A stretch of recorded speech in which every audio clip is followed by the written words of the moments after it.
The two main opposition parties, the Kuomintang and the Taiwan People's Party, proposed a raft of changes to how the country's legislature operates. It expands the legislature's oversight power over the executive branch, including the president, and its right to investigate. They say this is all meant to increase transparency and accountability. Now remember, as of January's elections, no single party holds a majority in Taiwan's parliament, but the KMT and the TPP together do. So what Taiwan has now is a DPP president, Lai Ching-te, who was just inaugurated on May 20th, and a legislature where the opposition KMT and TPP have a majority if they vote together. Now let's get into what exactly the proposed bills say. There are 5 areas the bill targets to increase legislative power. 3 are contested, while 2 are less controversial. Those 2 are about the legislature having more say in who the president appoints to lead government agencies, and having an open record of votes for legislative speaker. Current confirmation votes for these positions are anonymous. Now, as for the proposal sparking debate, the first says the president must give an address to the legislature, similar to the annual State of the Union speech in the US. In Taiwan, this has always been optional, and no president has actually given such an address before.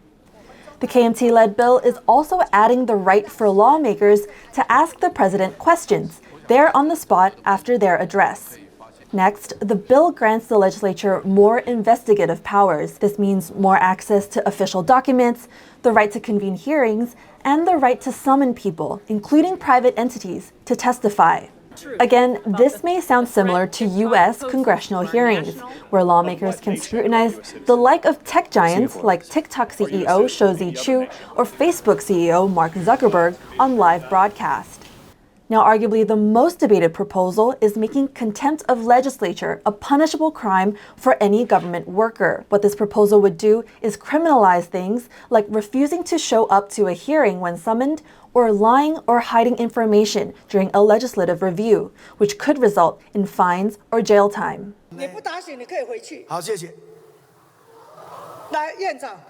One of the things that the DPP and many of their supporters are angry about is the procedure, how this legislation is moving forward.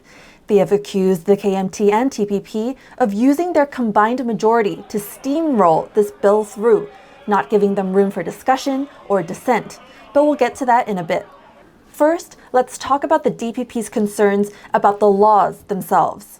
The DPP says they are dangerous for Taiwan's democracy, that if lawmakers can investigate and subpoena anyone, basic rights and freedoms could be violated. They could investigate not just government officials, but ordinary people. So with that kind of power, you could imagine if China released, let's say, Taiwan independence list, and saying that they want to investigate someone, all these pro-China legislators who visit China pretty often, they could initiate this kind of investigation and putting some sort of pleasure on people who dislike China. DPP lawmakers say expanding investigative powers in this way bypasses the existing legal system. Now, of course, this latest proposed mandate for a presidential address would most immediately affect the DPP's own Lai Ching-te, who was just inaugurated on May 20th.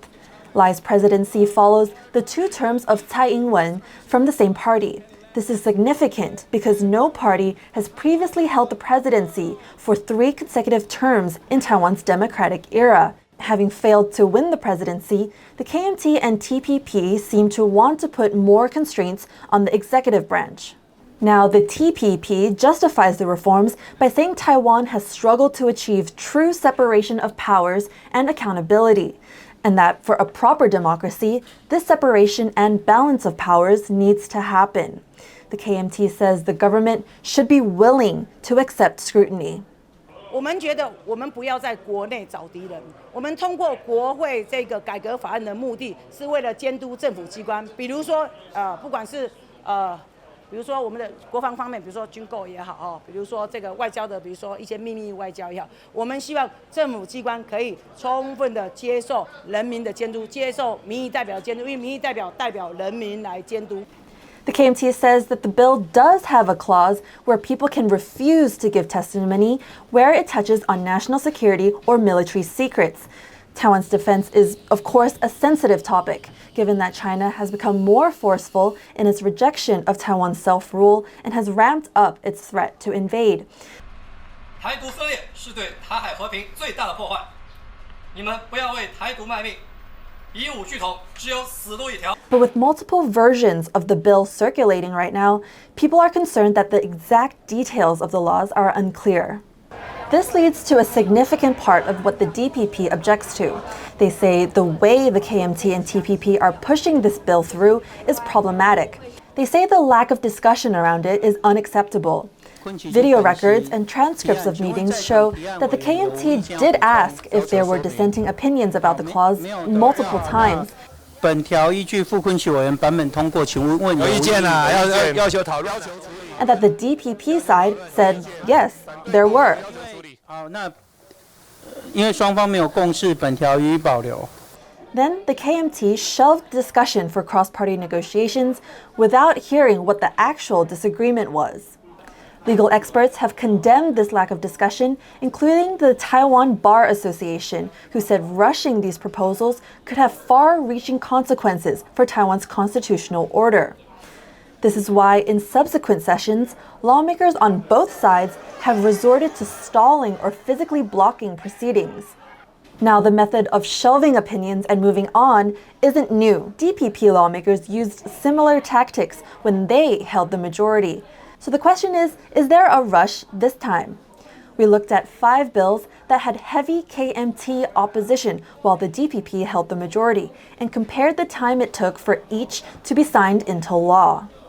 These bills took from 770 days, that's the longest, down to the shortest at just 32 days. The quickest law to pass was the Anti-Infiltration Act, passed less than 2 weeks before 2020's general election.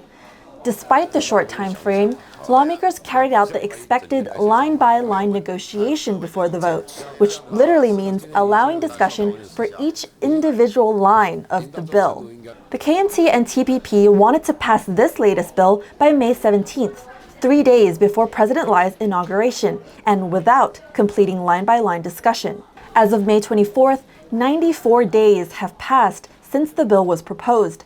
By comparison, this puts it within the middle of the pack of past contested DPP-backed bills. So what happens next? Well, in Taiwan, laws need 3 readings in the legislature to pass. The first is a reading of the title to decide whether to discuss the bill. The second reading focuses on the bill's content. If it passes this stage, its substance can't be changed after that. The third reading is for final details, like punctuation and checking that the language complies with other laws. After this stage, the law is ratified by the president, a procedural step, as the president cannot veto bills that the legislature has passed. As of May 24th, we are at the second reading. As for what can be done, if the bill passes all the way through, legal experts say challenges in the Constitutional Court could follow. If the legislature does pass an act that forces the president to answer questions, I think it will be challenged. And it is very likely that the Taiwan Constitutional Court would hear it. This is a developing story. What's happened so far has already prompted tens of thousands of people to take to the streets outside the legislature in protest, drawing parallels between the KMT-led bills and Beijing's influence over Hong Kong's legislature. Some protesters also held sunflowers. That's a reference to the 2014 movement where students and civic groups stormed the legislature and successfully blocked a KMT-led trade deal with Beijing, which protesters also viewed as a threat to Taiwan's democracy. With more legislative sessions and protests scheduled, discussion of the proposed reforms will likely dominate the national headlines for some time to come.